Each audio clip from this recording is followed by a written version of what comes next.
Assalamualaikum warahmatullahi wabarakatuh. Hai, Sobat Tani.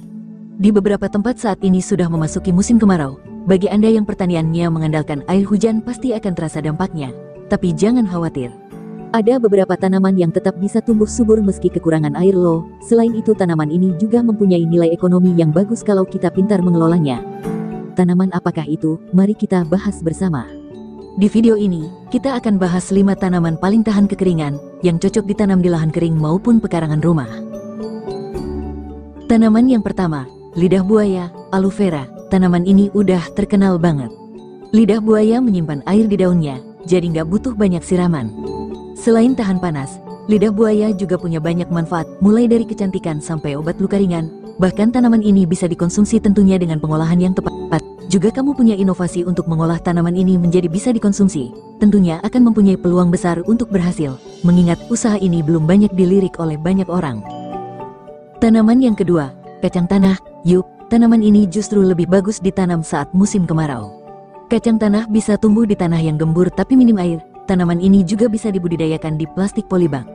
Usia panennya juga cepat, berkisar 80-100 hari bisa dipanen. Selain itu, kacang juga banyak dicari di pasaran sehingga harganya relatif stabil, jadi cocok buat ditanam dan menghasilkan cuan pastinya. Tanaman yang ketiga, bayam duri. Meskipun sering dianggap gulma, bayam duri sangat tahan cuaca ekstrim. Tumbuh liar tanpa perawatan, bayam duri bisa dimakan sebagai sayur dan punya nilai gizi tinggi juga loh. Untuk dijadikan tanaman yang bisa dijual kita kurang merekomendasikan, tetapi bila Anda bisa lebih kreatif, bayam ini bisa dijadikan keripik goreng yang banyak peminatnya. Tanaman keempat, singkong. Siapa yang gak kenal singkong? Tanaman ini sangat kuat, bahkan di tanah tandus pun dia tetap bisa tumbuh. Akar yang dalam membuatnya mampu mencari air sendiri di dalam tanah. Untuk harga jualnya stabil meskipun tidak mahal-mahal amat, tetapi untuk konsumsi pribadi dan memanfaatkan lahan kosong tidak ada salahnya menanam singkong. Kelemahannya, singkong mempunyai masa panen yang panjang, kisaran 8 bulan hingga 1 tahun.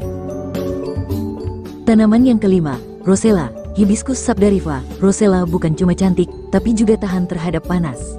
Tanaman ini bisa tumbuh dengan sedikit air dan menghasilkan bunga yang bisa dijadikan teh herbal yang menyehatkan. Di pasaran belum ada yang mencari secara spesifik, jadi untuk nilai ekonominya kurang menjanjikan. Tetapi kalau Anda punya inovasi untuk dijadikan teh atau bahan olahan lain, tidak ada salahnya dicoba mumpung masih belum ada kompetitor, jadi peluang cuannya gede. Nah, itu dia 5 tanaman paling tahan kekeringan versi kita. Dari kelima tanaman tadi, mana yang udah pernah kamu tanam? Tulis di kolom komentar ya. Dan jangan lupa, like, subscribe, dan nyalain lonceng notifikasi supaya kamu gak ketinggalan info menarik seputar pertanian lainnya. Sampai jumpa di video selanjutnya. Wassalamualaikum warahmatullahi wabarakatuh.